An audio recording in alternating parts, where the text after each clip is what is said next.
안녕하세요. 변호사 이명숙입니다. 오늘은 저희 나우리 법률사무소와 함께 있는 나우리 가족상담소의 이서원 소장님을 모시고 이혼에 대해서 한번 이야기해 보려고 합니다. 이서원 소장님 반갑습니다. 네, 반갑습니다. 네. 나우리 상담소에서만 20년 이상, 네. 그리고 가족법률상담소에서 30년 이상 이혼하는 부부들을 정말 수없이 많이 만나셨는데요. 이혼도 요즘 좀 이렇게 그동안 30년 가까이 되면서 많이 바뀌어오고 있고, 네. 요즘 들어 새로운 트렌드도 있을 거고, 네. 그분들이 마음이 얼마나 아픈지, 어떤 네. 점에 고민하고 있는지에 대해서 생각을 그 누구보다 많이 하실 것 같은데요. 네. 그 부분에 대해서 이야기 좀 해주시면 아마 어떨까요? 네네. 변호사님도 체감하실 것 같은데 이혼에 대해서 보다 쉽게 생각을 하고 네, 본인에 대해서 보다 진지하게 생각한다. 그렇죠. 네, 그래서 예전에는 핵가족 세대였다면 네. 요즘 신조어로 나온 게 핵개인 세대다. 아, 예, 이런 맞아요. 이야기가 나오거든요. 개인주의화돼서 이혼도 내가 불행한 거 못 참겠다라고 해서 네네네. 선택한다. 네, 개인이 불행해도 가족이 행복하면 되는 거 아니냐 이렇게 생각했다면 요즘은 가족이 행복한데 개인이 불행하면 네. 그것이 무슨 가족이 의미가 있느냐, 개인의 행복을 앞설 수 없다는 생각이 점점 보편화되고 있다. 저는 그런 생각이 들어요. 그리고 그 원인 중에 하나가 예전에는 공동체였잖아요. 그렇죠. 하다못해 가까이서 부모와 왕래도 자주 하고 형제도 많고 네. 그랬었는데 완전히 떨어져 살고 서로 왕래하는 거 참 부담스러워하고 그렇죠. 그러다 보니 갈등이 있다가 보면은 이 중간에서 중재를 해주고 좀 무마시켜 줄 수 있는 경우에 따라서 더 이렇게 기름을 붓는 그런 가족들도 있었지만 오히려 무마해주고 중재해줄 수 있는 가족이 없으니까 한번 문제가 생기면은 끝까지 가는 것 같아요. 네. 그런 경향들이 젊은 세대들이 많아지는 것 같습니다. 그냥 너희들 싸우지만 그래도 가족을 위해서 살아라 이런 무마는 결국은 불행 속에서 사는 거 아닐까 싶은데요.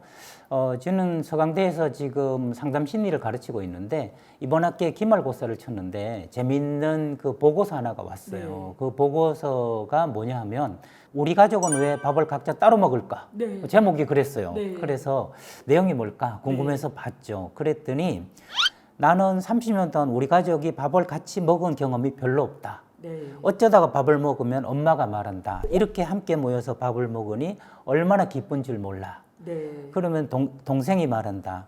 왜 가족은 꼭 밥을 같이 먹어야 돼? 엄마 왜 그런 소리를 해? 네. 나는 말한다. 네. 우리가 밥을 같이 안 먹어도 사이좋게 잘 살잖아. 아빠들? 네, 아빠는 침묵한다.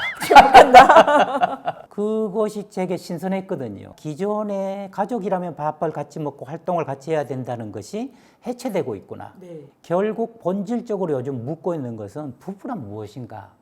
또 무엇이어야 되는가? 또 가족이란 무엇인가? 그렇죠. 사실 자녀들 유학 가거나 아니면은 취직하거나 또 주말 부부이거나 그러면은 국내에서도 따로 살고 있고 또 가족이 3명, 4명인데 3명이면 각각 다른 나라에 사는 부부들도 있거든요.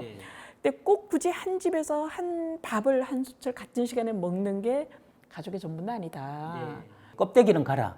네. 이런 좀 시가 있었거든요. 근데 제가 생각할 때 형식은 사라지고 본질이 전면적으로 부상하고 있는 시기가 지금이 아닌가. 그래서 오히려 지금 혼란스럽고 이게 정리정돈이 안 되는 빠른 스피드의 변화지만 그 속에서 본질은 강력하게 부상하고 있다. 저는 그런 생각이 들어서 법원에서 이혼을 대하는 태도도 역시 본질에 가까워지는 게 아닐까. 이혼을 선택하는 게 보다 이렇게 단호해지고 확실하게 이혼해야겠다, 더 이상 못 살겠다라고 젊은 세대들이 많이 결정을 하는데 그 이유가 뭘까?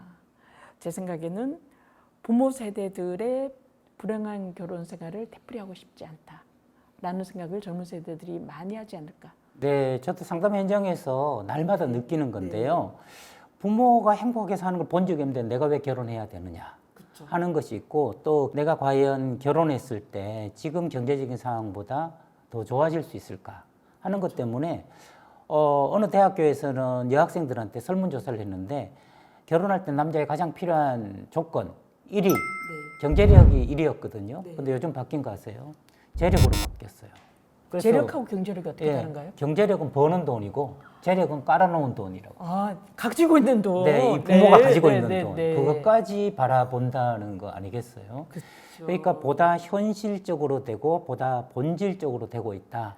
이런 생각이 좀 드는데요. 정말 적당히 어울려 있고 따로 좋아하는 사람 따로 있고 외도하고 뭐 이렇게 서로 불만 가득 차서 아닌 척 애들을 위해서 사는 그런 혼인 생활은 과감히 이제는 원하지 않는다. 살려면 정말 가정을 귀하게 여기고 함께 자녀를 키울 부부들은 남고 적당히 엉켜져 있던 부부들은 많이 헤어지는 그게 그런 모습으로 바뀌는 추세가 아닌가. 요즘 제가 체감하기로는 신혼이혼이 늘어나는 것 같아요. 결혼한 지 한 3년 만에 이혼하는 것. 그래서 왜 그런가 제가 살펴봤더니 심리적으로는 예전에는 바람을 핀다. 이번 한 번은 눈 감고 넘어가 줄게. 근데 요즘은 한 번 하면 그냥 끝이에요. 네네. 여러 번 기다려주지 않아요. 그게- 가정은 항상 기다려 있는 게 아니라 언제든지 날아갈 수 있는 신기루 같은 것이거든요. 실제로도 그런 그럼요. 것들이 늘어나고 그럼요. 있고 지금 결혼을 꿈꾸는 미혼들에게 변호사님이 한마디 해주시고 싶은 말씀이 있다면 뭘까요? 결혼을 너무 두려워하지 말아라. 아하. 그리고 이혼에 대한 편견이나 부정적인 시각도 많이 없어졌고요. 행복하지 않으면 헤어질 수 있는 거예요. 누구나 결혼은 선택인 것처럼 이혼도 선택이 될 수 있다. 그리고 살아보고 결혼해라. 사계절 최소한. 왜냐하면 혼인신고를 했다가는 이혼하기도 너무 힘들고 그로 인한 책임과 의무가 너무 많기 때문에 부담스럽거든요. 저는 변호사님하고 딱 반대 얘기를 하고 싶은데 결혼을 두려워해라. 네, 내가 아직 미숙한 상태에서는 결혼하면 이혼이 기다리고 있다. 단단히 나를 성숙한 존재로 만들었을 때 그때 사람과 사람이 하는 것이 결혼이고 그것이 시대의 요청이다. 그래서 결혼을 두려워해라. 저는 이렇게 말씀드리고 싶습니다. 혼자만 생각하는 게 아니라 더불어 같이 산다. 여기에 대한 자신 내지는 각오가 되어 있을 때 결혼을 두려워하지 않고 택하면 좋을 것 같습니다. 저도 나우리 가족상담소에서 열심히 노력하겠습니다. 저도 열심히 노력하겠습니다. 결혼 그리고 이혼에 대해서 우리 이소원 나우리 가족상담소 소장님과 함께 생각해봤습니다. 감사합니다.